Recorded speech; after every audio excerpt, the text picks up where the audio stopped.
What is going on YouTube? It's Jim back with another video. Once again, back to the tried and true, good old trusty PlayStation blog where we finally have some really cool details for the Days Gone PC port, which is going to come out on May 18th. You guys know I love Days Gone, but you know what I love more than Days Gone? I love when you guys subscribe to the channel. Listen, I'm a huge fan of Days Gone, and this game has gotten a lot of controversy. I've been talking about it on my channel, specifically because it was recently announced that the sequel had been passed on by Sony.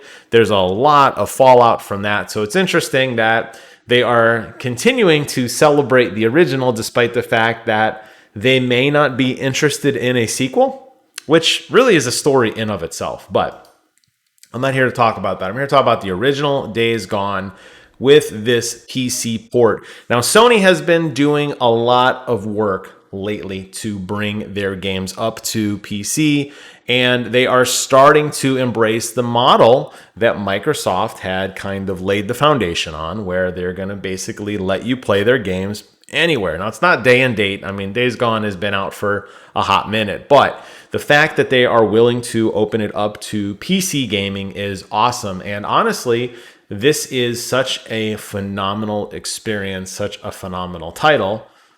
I kind of want to buy it again and play it again based on some of the features that I saw. Now, it does run phenomenally well on your PlayStation 4 and now PlayStation 5.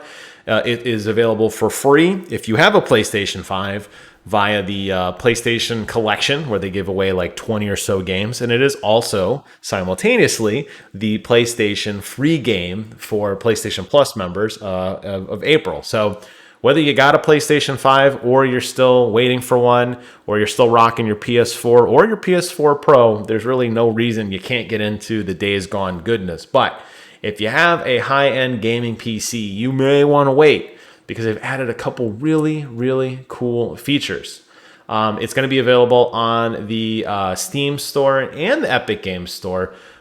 The nice thing about the Epic Games Store, they are always giving away coupons and codes and discounts and stuff like that. So you're going to probably be able to pick this up at a pretty decent reduced rate from there day one. But I suspect as time goes on, you'll see codes, leaking out on CD Keys and Green Man Gaming, and you name the service, they'll have it.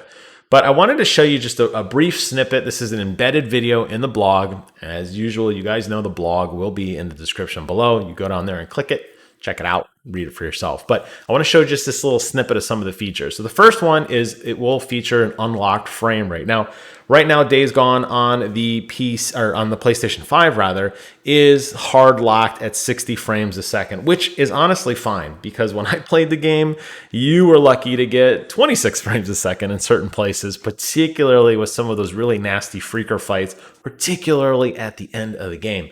So you're going to get an unlocked frame rate on PC, which is actually really, really cool. I'm really excited for that because this game just looks and feels great. And when you're really riding on your bike and you're really taking in the world, particularly as you upgrade your bike as the game progresses, you're going to start getting some pretty quick speed. There's a lot of really cool trials that require some pretty tight navigation, and I think a higher frame rate would absolutely benefit your gameplay experience. So I'm excited for that. Next is an increased level of detail. So it looks like they've gone back, and you can see here in this little snapshot how things kind of like morphed a little bit. It doesn't look like it's going to be a radical overhaul. This is by no means a remaster or a reimagining or anything of the original experience.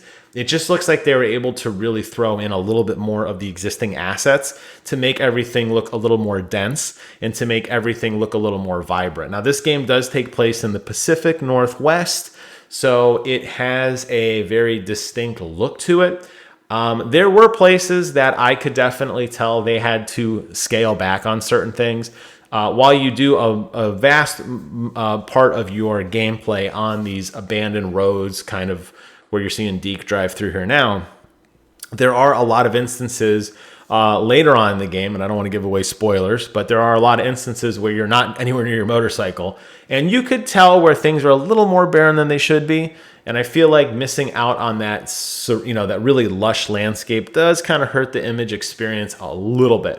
So I'm excited to see that they are going to be including that. We also have an increased draw distance, which they showed the video there, which was really, really nice. I did experience some pop-in. Now, Days Gone did receive a litany of patches when it came out. I think it was like 18 patches in 18 days or 21 patches in 18 days. I mean, it clearly set any record of patching, but they were constantly improving the experience, and the pop-in, which was really bad at the beginning, did get significantly better as I played through my first experience on the PlayStation 4 Pro.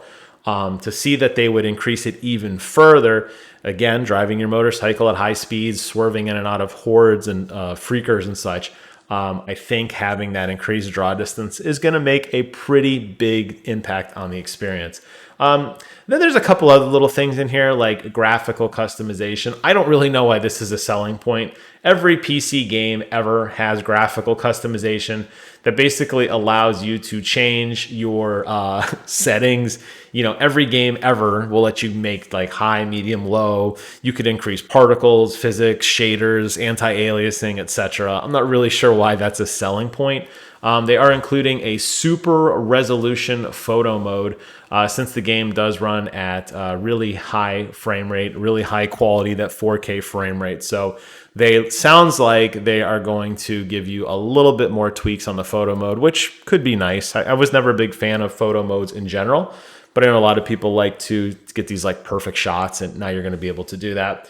They're also allowing, again, very odd announcement portion here, but they are going to allow you to use a keyboard and a mouse. Like, no duh, it's a PC game. Like, why would you not? Like, is it going to be hard coded that you could only use a DualSense controller or a DualShock 4 controller? No, of course not.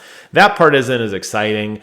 And honestly, this part isn't that exciting either. The fact that it'll support first and third party controllers. It better. It's a Windows game. Windows can run anything. That's the joy of Windows. You can play Halo with a PlayStation controller. You can play Halo with a modified Switch controller. You could do whatever you want. So why is Sony making a big deal about something that is basically a universal coding standard for the platform?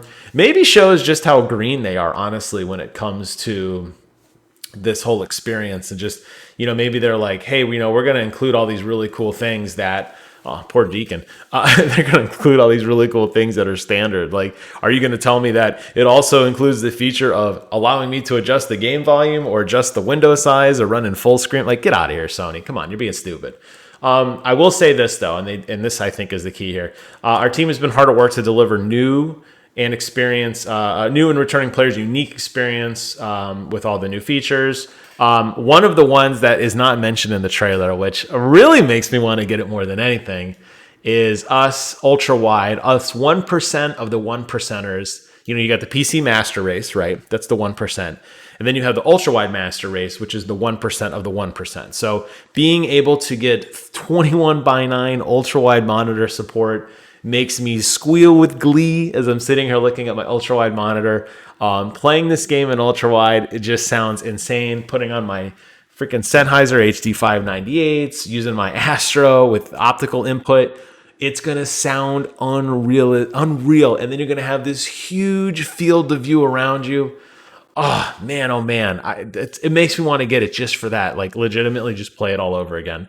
The one thing I wish that they would offer, and they don't really talk about as you look at some of the still photos here, is I would love to see, and I don't think it is supported, I would love to see the ability to port my save over, because I have logged probably close to 200 hours in Days Gone now, as I've gone through and systematically explored the map, upgraded my bike, upgraded all of my stats, got all the secret weapons, beat the main story, which is like 85 hours. Really cleared out a lot of stuff. I don't really know if I want to start over from scratch. I think if I could port my save over, which I know it's a long shot, right?